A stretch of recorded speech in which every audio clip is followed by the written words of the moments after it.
problem. So here they want us to find the phasors for the current and the voltages shown below. We're not going to construct the diagram. We'll do it. Why not? A little bit. Okay. So here we have voltage source, or V of S, is equal to 10 cosine 500 t at plus angle 0. Now to find let's convert all this over to complex in order to work with it. So Z of R will just be R at angle 0. So it will just be 100 at angle 0 ohms, or just 100 ohms.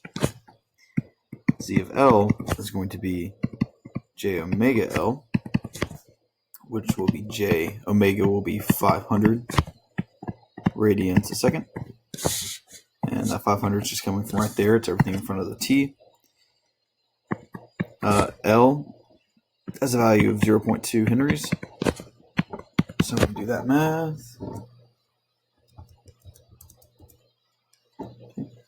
We'll get negative J100, which is, plus J100, which is the same thing as saying 100 at angle 0.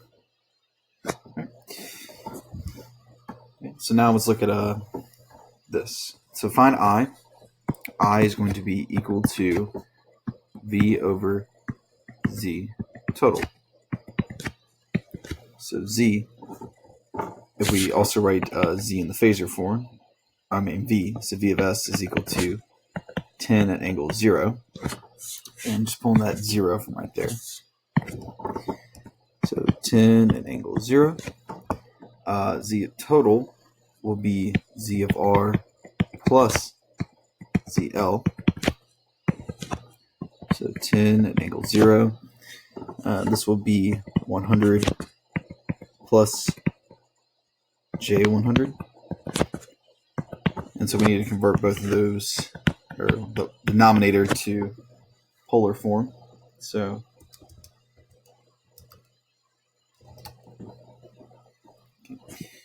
I'll get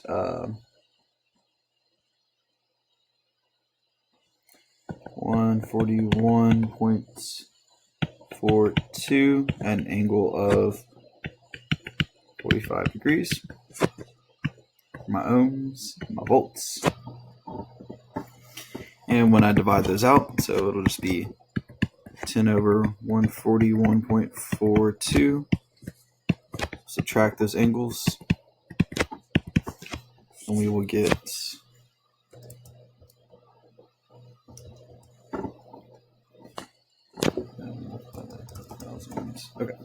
we get 70.71 at an angle of negative 45 degrees milliamps for I.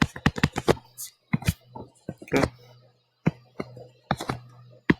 Yep.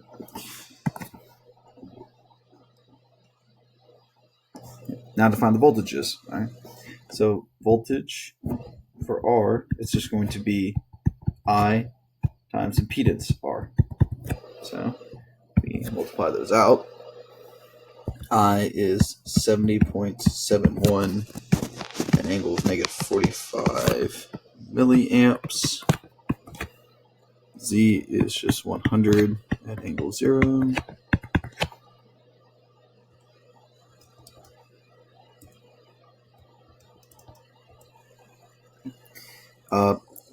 And so I'll multiply the two numbers. So I'll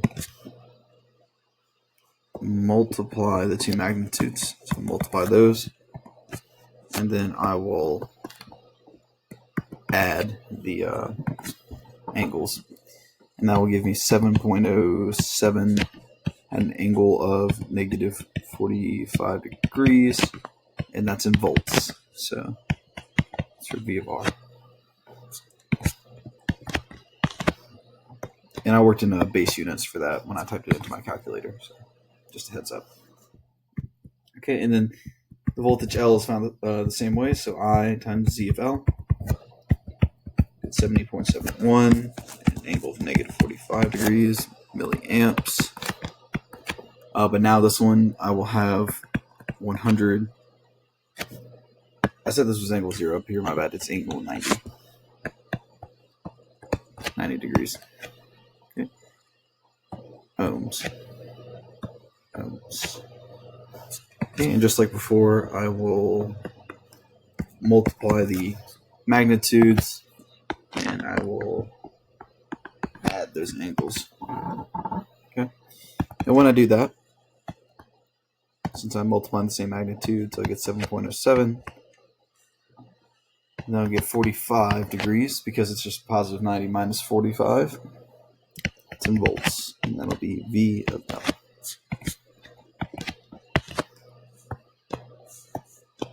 All right. So let's draw that diagram.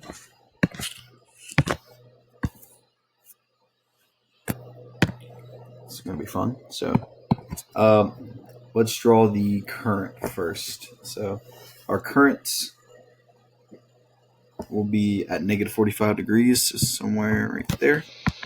That's our I. Let's draw our voltage of the resistance. So right there. So this is V of R. Then let's go ahead and draw V of the inductor up here.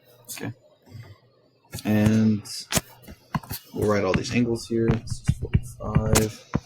It's also 45. So now, that angle is going to be 90. So now what we can say from this is,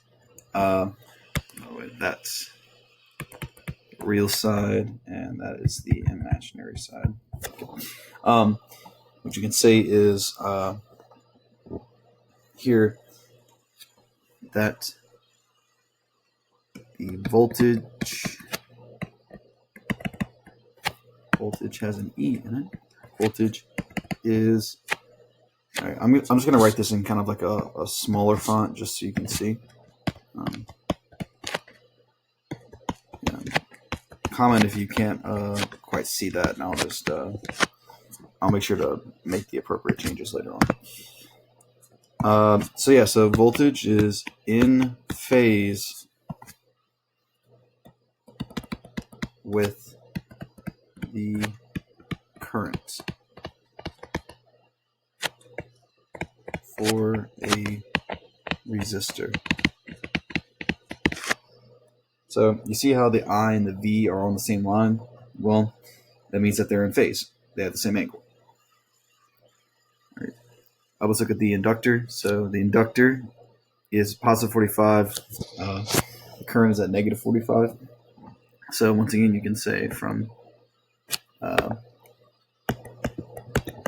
Eli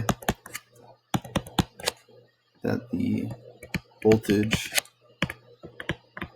leads current by 90 degrees. And if we look, it sure does. You can also say that the current lags voltage by 90 degrees. And if we look at the graph, once again, it does. All right, so just a couple things that they'll ask you. Okay. So, all right, well, I'll see you in the next problem.